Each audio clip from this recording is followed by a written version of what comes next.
My name is Emily, a 28-year-old woman living at home with my mother and older sister Catherine, who is 2 years my senior. Because of this, my family often refers to me as an unemployed failure in my late 20s. At 28, I find myself confined to my room. "Hey, unemployed failure, pay this month's rent." My sister Catherine bangs on the door, her voice raised. After graduating from school, Catherine landed a job at a local company but quit, citing issues with her juniors. Rumors suggest she was the one bullying them, which caused problems. Now, she takes up short-term part-time jobs, proudly calling herself a part-timer. "At least I'm working part-time," Catherine often says. "You're the unemployed failure here, the lowest in this house." I've never been good at socializing, dating back to my school days when I was constantly compared to Catherine. She was outgoing and popular, while I was more reserved. Catherine enjoyed teasing me, labeling me a failure and spreading rumors about me to her friends. "She talks to bugs in the garden," she'd say, or locks herself in her room reading strange books, probably nerdy stuff. Her words and actions made me withdraw further. I avoided socializing, joined no clubs, and had no friends. My hobbies became my solace, my escape from reality. My mother, a stay-at-home mom since divorcing my father when I was young, often scolded me. "If you continue like this, you won't survive in society," she'd say. "Look at Catherine. Learn from her." But emulating Catherine was impossible. After the divorce, both my mother and sister directed their negative emotions toward me, blaming me for resembling my father. Despite this, it was my father who financially supported us, ensuring Catherine and I never struggled. I secretly kept in touch with my father without my mother's knowledge. Occasionally, we'd exchange messages. When it was time to choose a high school, he told me, "Go to the school you want, Emily. I'll pay for it." He managed to persuade my mother, and thanks to him, I attended the high school of my choice.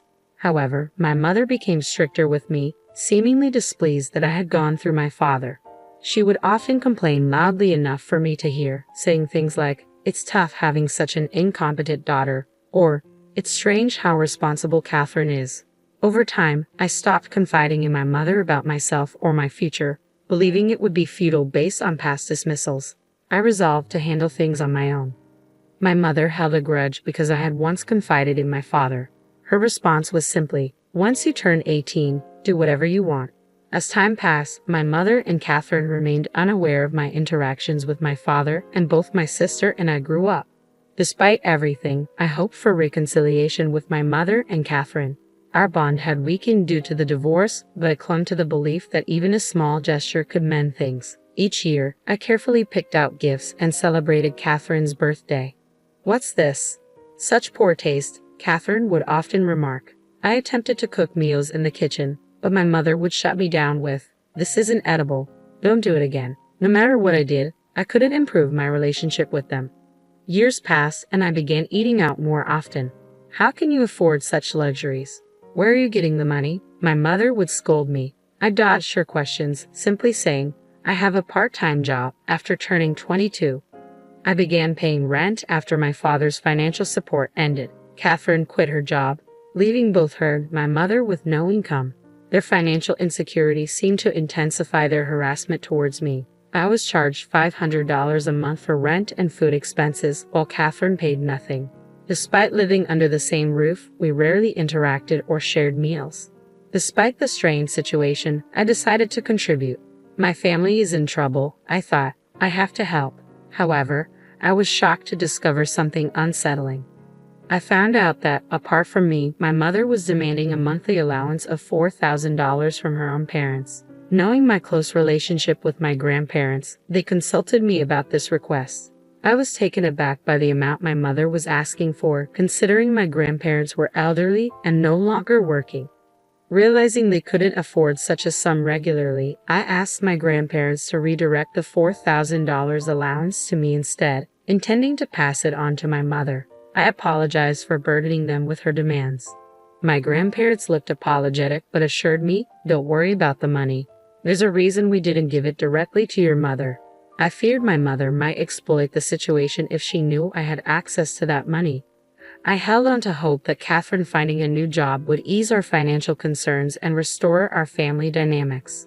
With that hope in mind, I continued to pay a total of $4,500. One more thing, Emily, my mother announced with a smirk. Mom and I are moving to a new apartment soon. Which new apartment? I asked cautiously. Catherine proudly handed me a brochure of a luxury high-rise. Here, it's amazing, isn't it? The location, amenities, and view were indeed top-notch, but I couldn't fathom who would pay for it or why they were moving there. After all, Catherine only worked part-time jobs.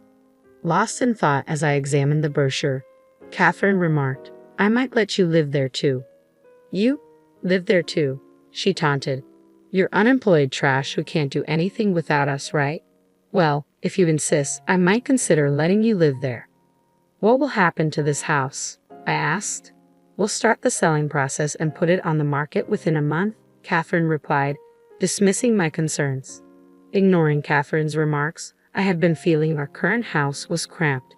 While evaluating whether the condo was worth its price, I decided to consult a friend knowledgeable about real estate investment. He's a friend from my student days, I explained to my mother and Catherine later. His comment was, "I think it's a decent property," and that convinced me. My mother and Catherine exchanged glances, clearly thrilled. It seemed they had always intended for me to foot the bill. "Well then, we need to start the paperwork immediately," my mother said cheerfully. "You, the shut-in, can use this as practice to get out and handle it," Catherine added with a smirk directed at me. Despite their remarks, I had already planned to go ahead with the purchase, so I didn't argue. I immediately contacted the real estate agency, went to their office, and proceeded with the purchase, not just the rent. When I returned home and informed them that I had completed the procedures, both my mother and Catherine cheered loudly. Ignoring their noise, I quickly retreated to my room. A few days before the scheduled moving day, I found a note on the boxes containing my belongings saying, "No need to transport." "What's this about?" I asked my mother and Catherine. They were casually sipping tea, already done with their preparations. Catherine feigned ignorance. "It's your stuff, right?"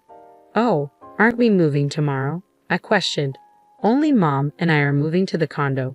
We've decided to sell this house. You need to leave ASAP. We're leaving you behind because you're bad luck. You can't be unemployed forever. Stand on your own 2 feet, my mother added, making cutting remarks. "I see," I simply replied and returned to my room. On moving day, my mother and Catherine's belongings were swiftly packed and taken out. They were excitedly bragging to the movers, "We're moving to a condo with an amazing night view." Of course, they completely ignored me. I stayed in my room, focused on my work. A few hours later, my phone started ringing incessantly. "Hello?" "Hey, unemployed trash, what's going on?" Catherine's voice pierced through the phone. "They told us the contract isn't set up. Emily, didn't you handle the paperwork? I thought you could at least manage that, you useless piece of junk." The shouting was so loud that I instinctively moved the phone away from my ear. "Well, I did handle the paperwork," I replied calmly. "What do you mean? They told us we aren't the current leaseholders." Catherine's voice grew high-pitched and accusatory. "I did handle it. I did rent it. I bought it, but since only Mom and you were supposed to live there, I sold it." "Sold?" "That's right. The day they told me I couldn't move with them, I sold the apartment. It was a bit of a hassle, but I didn't want to pay for a home that only you would live in." Their voices sounded like they were arguing over the phone. "Why don't you two just renegotiate the contract?" I suggested. "My naive sister has a point, Mom. Let's renegotiate it for us. We can make Emily pay us back later," Catherine suggested. "Yes, let's do that," my mother agreed. The call abruptly ended. A few hours later, my phone rang again, this time with Catherine's shrill voice. "You schemed something, didn't you?" "What are you talking about?" "I figured as much," I said to them. "Why can't we sign it?" Catherine asked. "I don't know," I replied. "They said something technical, something about not having enough credit or something." Catherine isn't the sharpest tool in the shed. She probably doesn't understand the term credit, I muttered to myself. "They don't trust you to sign a contract," I explained patiently, as if teaching children. "It's about social credibility. You often claim to be a part-timer, but barely work, making you pretty much unemployed trash. They won't lease to someone like that. Why could you, an unemployed trash, sign it and not me?" "Something's fishy. He must have raped something," Catherine protested. Realizing the conversation was going nowhere, I decided to clear things up. "Listen, Catherine and Mom, are you listening? Remember I went to an art school? I began, despite Mom being against it because it was far away. I've always been drawing. I even won a national competition in high school. My achievements were recognized, and I got a scholarship to attend a famous art university. Neither of you knew, did you? I never told you guys. I'm still drawing, using Dad's room for it.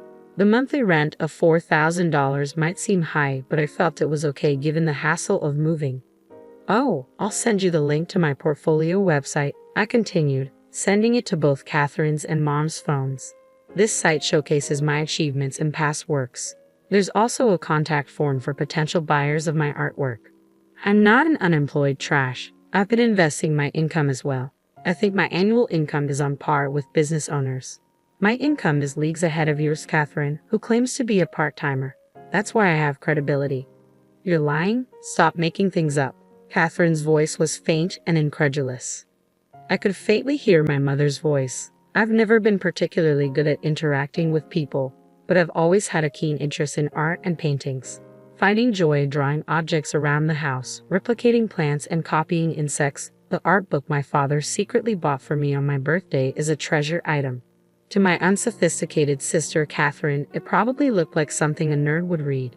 Being a successful artist, I'd of course done work for a company, I thought, reflecting on how to my mother and Catherine, I probably appeared as an unemployed recluse trash. After all, they've never shown any interest in me before. They have no clue about the real me. I don't know or care if you're some great person, but I won't forgive you for betraying Mom and me, my mother said. I was even impressed that they could pick a fight at this moment. You're selling the house within this month, right? What? Selling it. That's what you and Catherine decided, right? To kick me out. I could tell over the phone that both my mother and Catherine were speechless. I've already moved, as I told you, to one of the apartments I had invested in. I heard my mother and Catherine starting to panic on the other end, saying things like, "This is bad, we have to cancel the sale." After they removed their belongings, I had another moving company take out the rest. I'm already relaxing in my new place, sipping my coffee, I remarked. Looks like you two might end up homeless. Hope you can cancel the sale in time. How much more will you mock your family to feel satisfied? My mother said. Hearing her say that for the first time, I shouted back in anger, "That's my line. I don't expect them to understand how I felt all these years being treated as the lowest in the family. I don't want to feel sorry for myself. There are so many things I couldn't do because of Catherine, many things I resented her for, but I believe the path I chose was right. Through art, I've made many friends and acquaintances. And then, I'm engaged. I'll be living in my new home with my fiancé, so there's no room for you. Please enjoy living without the newest nuances," I declared and hung up. "Are you okay?" my husband cautiously asked from behind. He seemed surprised because I rarely raised my voice. "Yeah, I'm fine. They're like parasites, so they'll figure things out even without me," I replied. I've given up on my jobless sister in her 30s and my mother in her 40s who's the same. They somehow managed to cancel the sale of the house and moved back in. I lost all reasons and the willingness to pay them rent or the $4,000, so I stopped all financial support. It seems my penniless mother turned to my grandparents again. "Emily did something terrible. She's the worst. It's all because of her that we don't have money," she seemed to claim. She probably thought things would work out if she just acted spoiled, as always. However, my grandparents were furious when they heard the whole story from me. Shameless. The one who's truly awful is you, isn't it? How could you treat Emily like that all these years? Mocking her, demanding her money, treating her like a nuisance. Unbelievable. You deserve to be abandoned. My mother lost trust even from her own relatives. Catherine tried to get a job again, but it seems she's struggling. It had been years since she last worked. She occasionally called me, "Emily, I realized I was wrong too. Let's put that behind us. Can you introduce me to a job or maybe a man who can be my husband?" I was wrong too. What does she mean by I was wrong too? As expected, Catherine never changes. Asking for a job is one thing, but including a husband in the mix, she's clearly looking to leech off someone. "Sorry, I don't think I know of any jobs or men that would be a match for you," I replied, meaning she's too much to handle. "Oh well, let me know if you find any. Does Catherine think a prince will come to whisk her away? She's already 30, yet still so immature in this respect." Catherine and my mother are so alike. The reason my mother divorced my father was because she solely depended on his income without doing anything herself. My father, having a job with frequent overseas assignments, found it challenging to raise children, so he had no choice but to entrust their custody to my mother. He told my mother to raise us properly since he was providing ample child support. As a result, while my mother doted on Catherine, it seemed she grew to resent me, who took after my father. And now, even I have turned my back on my mother. If Catherine ever gets married, I can already foresee a similar future for her. I'm glad. I couldn't help but let those words slip about what my husband asks that I didn't turn out like Catherine, with a kind husband, a fulfilling life, and a job. I have things that neither my mother nor Catherine possess, especially considering I grew up being treated poorly by both of them.